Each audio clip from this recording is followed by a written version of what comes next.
아버지 감사합니다. 이 시간 말씀 앞에 섰습니다.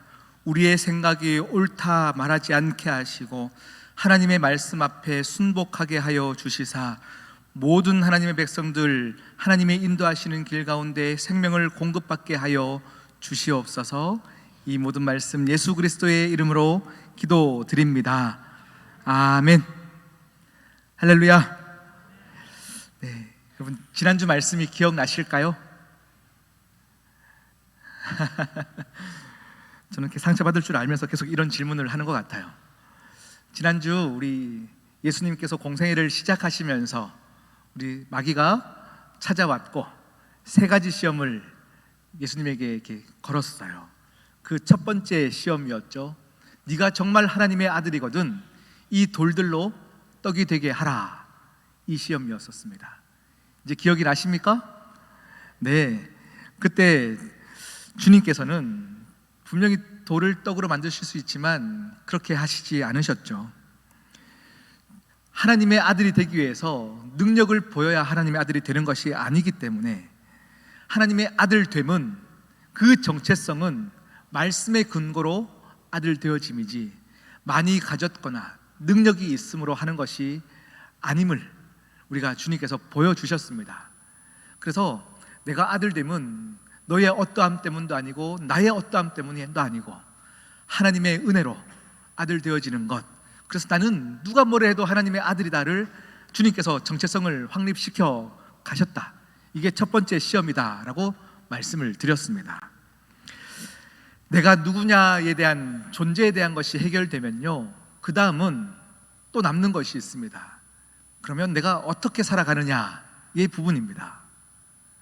내가 누군지가 정해지면 그 다음은 내가 어떻게 살아가야 되는지에 대한 고민이 있어야 되는 것이죠. 예수님이 이제 공생애를 시작할 당시에, 지금 오늘 우리가 본문을 읽었던 이 당시의 상황은 이스라엘은 로마의 속국 가운데 살았습니다. 로마의 통치 가운데 가둬진 자들, 자유가 빼앗긴 자들이었습니다. 그 안에서 나라를 이루는 소름 가운데 탄식하며 살았던 것이 이스라엘의 민족, 신약의 초기 시대였다라는 것입니다. 그러니까 내가 했던 모든 기도의 기도 제목이 뭐겠습니까? 하나님, 우리 민족을 불쌍히 여겨주시고 로마로부터 우리를 해방시켜 주십시오. 이런 기도를 하지 않았겠어요? 우리가 일제 치하 가운데서 식민지 생활들을 할 때 우리 모든 우리 선조들이 그렇게 많이 부르짖었지 않습니까? 하나님, 우리에게 독립을 주십시오. 독립을 주십시오. 그와 동일하게 이스라엘 민족들도 로마의 속국 가운데 해방되기를 간절히 원했습니다. 그러니까 메시아가 나타나서 우리를 기적같이 해방되어짐을 꿈꾸고 그것을 기도하였습니다. 오늘 우리가 읽었던 이 마태복음 4장의 이야기는 이 때가 명절의 때였기 때문에 모든 백성들이 성전에 나와 기도하였다라고 해요. 성전에 나와 기도하는 기도의 내용도 내가 그 당시로 돌아가지 못하지만 그런 기도를 하지 않았겠습니까? 하나님, 너무 힘듭니다. 우리나라를 해방시켜 주시옵소서. 아마 이런 기도를 했을 것 같습니다. 그때에 마귀가 예수님에게 찾아와 성전 꼭대기로 올라가는 것입니다. 그리고 예수님의 귀에 아마 이렇게 속삭이지 않았을까 추측해 보았습니다. 보아라, 많은 이스라엘 민족들이 이렇게 기도하지 않냐. 메시아를 원하고 있고 힘을 가진 자를 원하고 기적같이 일할 능력자를 원하지 않냐. 시대가 영웅을 기다린다. 아마 이렇게 속삭였을 것 같아요. 시대가 기적을 행할 자를 기다린다.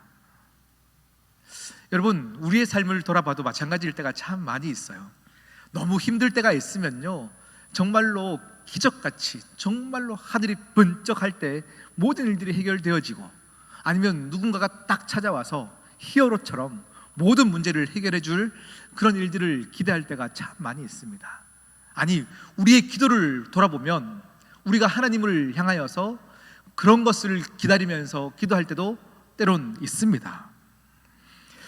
그런 예수님 당시 모든 군중들인 이런 기도로 메시아를 기다렸습니다. 우리 유대 민족을 하나님의 능력으로 단번에 구원시켜 주실 일을 기다립니다. 그때에 사단이 예수님에게 시험을 건 것이죠. 그런데 예수님은 이런 사람들의 기대, 그 기대를 누구보다 잘 아시면서도 나는 지금 이 사단의 시험 가운데 이렇게 행해야겠다 하고 결단하신 부분은 전혀 의외의 부분이었습니다. 그것을 오늘 말씀을 통해 함께 보기를 원합니다. 여러분, 내가 누구인가가 정해지면 어떻게 살 것인가에 대해서 함께 고민하게 되어 있어요. 제가 한 2년 전에 읽었던 책이 있는데요, 정상에서 만납시다라는 책입니다. 기독교 서적은 아니고요, 일반 서적인데요, 지그 지글러라는 사람이 쓴 책입니다. 이 사람이 쓴 책을 보면 이 많은 이야기들 안에 어떤 성공한 사연의 이야기가 있습니다. 그 이야기를 잠시 제가 나눌까 하는데요, 빅터 세리브리아코프, 이름이 참 어렵죠. 빅터 세리브리아코프라는 사람의 이야기가 이 책 안에 들어있어요. 이 빅터 세리브리아코프는 17년 동안 지적 장애인으로 살았던 사람입니다. 이게 무슨 일이냐면 그에게 이런 사연이 있습니다. 그가 15살이 되었던 때에 학교를 갔더니 학교 선생님으로부터 심한 꾸중을 듣는 거예요. 꾸중을 들을 이유가 있었거나 상황이 그랬을 수는 있으나 선생님이 이렇게 꾸중을 하는 겁니다. 너 같은 지적장애인은 공부해도 소용없어. 장사나 하는 것이 낫지 공부 포기해. 이런 이야기였습니다. 이런 꾸중이었습니다. 너 같은 지적장애인이 공부해서 뭐하냐라는 것이죠. 그냥 장사하는 것이 훨씬 낫다. 이 꾸지람을 듣고 나서 그는 17년 동안 자신이 지적장애인인 줄 알고 그렇게 아픈 사람처럼 살아왔습니다. 15살 때 그 얘기를 들었고 17년 동안 그렇게 살았으니까 17년 지난 그 나이는 32살이겠죠. 32살이 됐던 어느 한 날 우연처럼 우연히 하게 된 검사, IQ 검사를 하였는데요, IQ가 161이 나왔다고 합니다. 161이 나오면서 그가 스스로를 나는 지적 장애인이 아니고 천재였다라는 것을 깨닫게 되어지는 것입니다. 천재임을 깨달은 그는 그때부터 수많은 책을 쓰기 시작했고 특허를 내기 시작했고 많은 기업을 운영하는 기업가가 되기 시작했습니다. 그리고 IQ가 높은 사람들만 가입하는 멘사에 가입하고 많은 활동들을 통해 멘사의 명예회장이 되어지는 일이 있었습니다. 실제로 있었던 일이에요. 자신을 지적장애인으로 인식하면 사실과는 상관없이 지적장애인처럼 살아가는 것입니다. 천재인 줄 알면 천재로 살게 되어지는 것입니다. 오늘 이 이야기는 우리에게 또 다른 도전을 주는 것입니다. 그것이 무엇이냐면 정체성은 우리로 하여금 철저하게 삶의 태도를 지배하는 것입니다. 내가 누군지를 알아야 나의 삶의 태도가 달라진다라는 것이죠. 제가 이 책의 이야기를 보면서 우리나라에도 그런 인물이 있음이 문득 떠올랐어요. 제가 어린 시절에 참 좋아했던 영화, 몇 번이고 봤고 명절 때 되면 항상 나왔던 영화입니다. 장군의 아들, 김똑강. 여러분도 다 아시죠?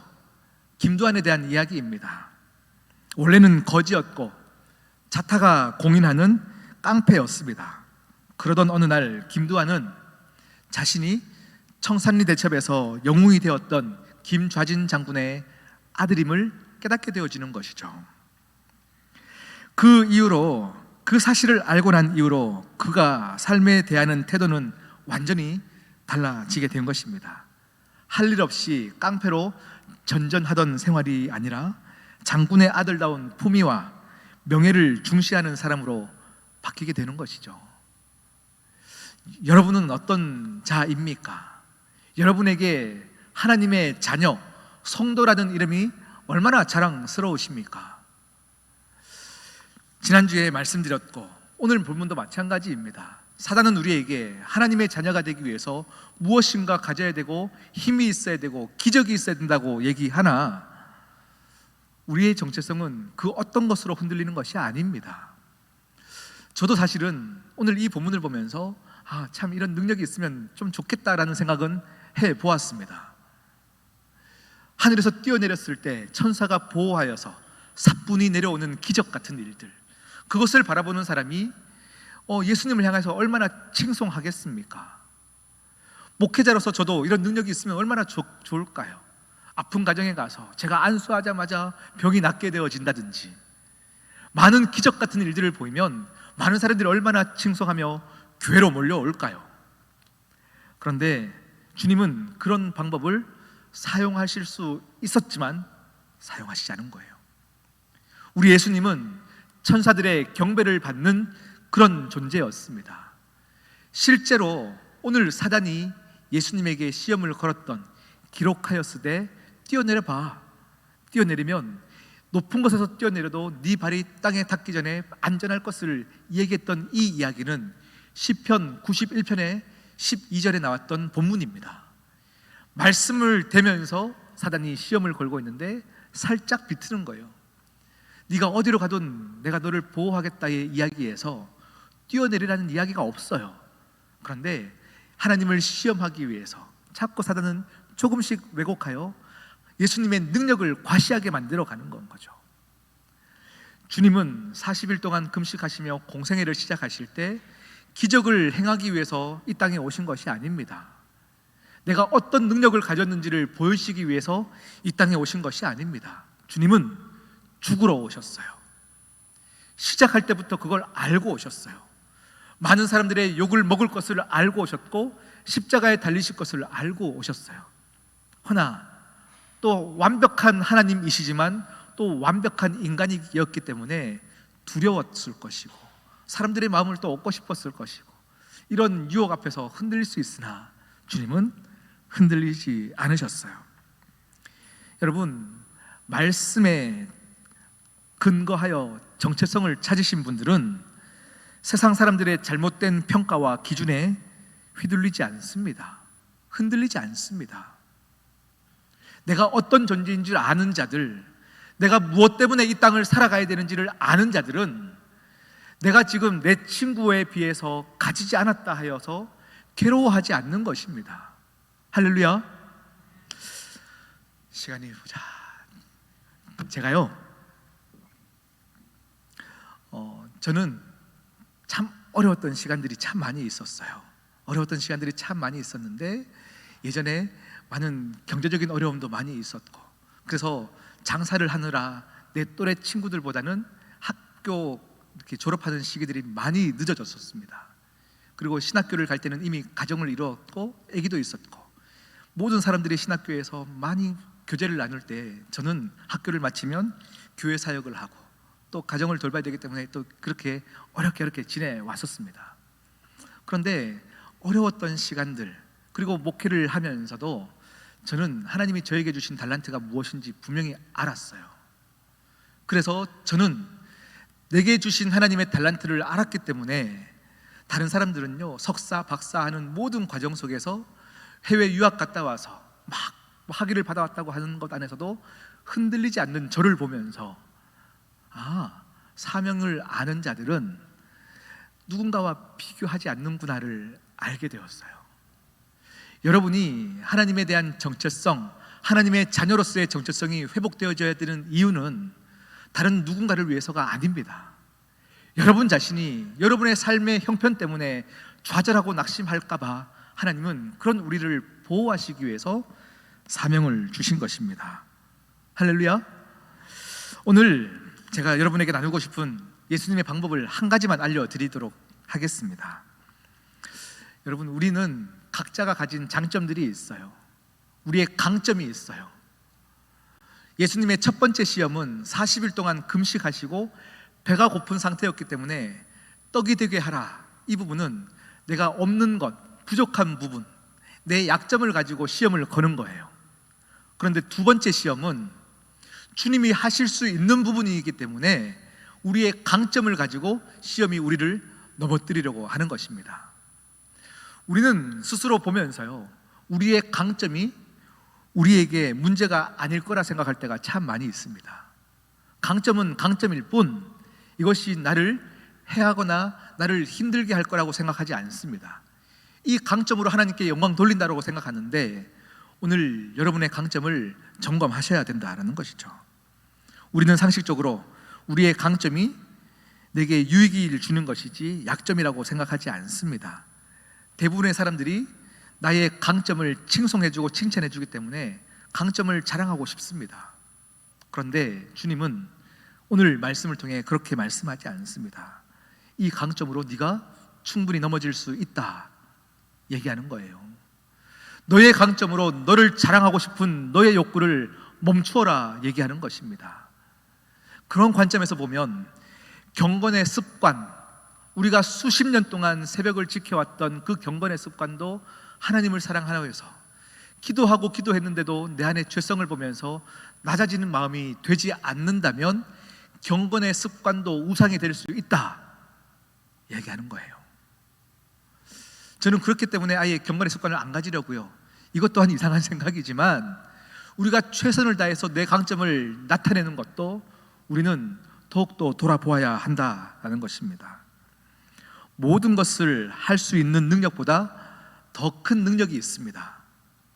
그것은 할 수 있지만 안 하는 능력입니다. 모든 것을 할 수 있지만 하지 않는 것이 더 큰 능력이다. 이게 무슨 말일까요? 예를 들어보면 이런 거죠. 나는 빨리 운전할 수 있는 능력이 있지만 법에 따라 안전하게 달리는 것, 그것은 할 수 있지만 제어할 수 있는 능력, 이것이 더 큰 능력입니다. 누군가가 잘못을 하고 죄를 지었거나 나쁜 짓을 하였는데 그런 사람을 처벌하는 것은 능력입니다. 그런데 그것을 안 하는 것도 능력입니다. 예수님이 잡히실 때 하늘의 군대를 부를 수 있는 능력이 있으셨지만 그렇게 하지 않으셨습니다. 그것이 더 큰 능력입니다. 높은 성전 꼭대기에서 뛰어내려 모든 사람들의 칭송을 받을 수 있었지만 하지 않는 것이 능력입니다. 할렐루야. 이런 관점에서 여러분의 삶을 보시면요, 하나님께서 나에게 모든 걸 주셨으면 좋겠는데 우리에게 100%를 주시지 않았어요. 그래서 우리는 왜 이거 안 주셨습니까? 하고 하나님께 묻고 따질 때가 참 많이 있습니다. 그런데 내게 주시지 않은 그것 때문에 우리는 매일 새벽을 지키는 것 아닙니까? 강단에 나와 기도함으로 나아가고 부르짖음으로 나가는 것 아니겠습니까? 그렇다면 하나님이 내게 모든 걸 주실 수 있는 능력이시지만 다 주시지 않은 것은 더 큰 사랑이었습니다. 할렐루야. 네, 사랑이셨어요. 그것 때문에 우리가 또 기도함의 자리 가운데 나아가는 것입니다.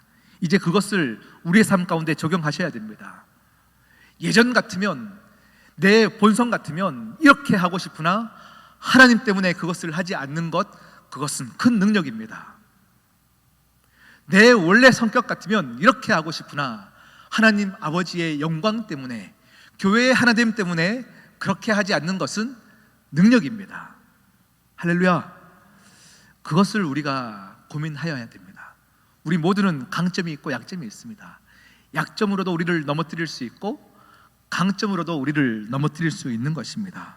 내 뜻대로 하고 싶지만 하나님의 뜻대로 맡기는 믿음, 이것이 하나님 기뻐하시는 일이다 라는 것입니다.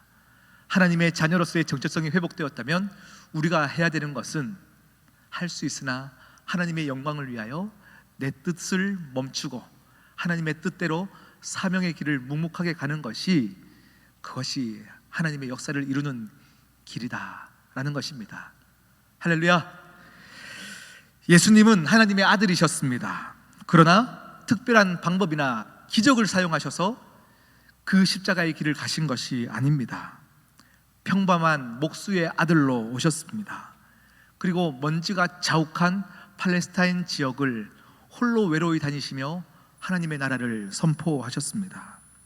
이 모습은 우리가 이 땅을 살아가고 있는 우리에게 어떻게 살아야 되는지를 보여주고 계십니다.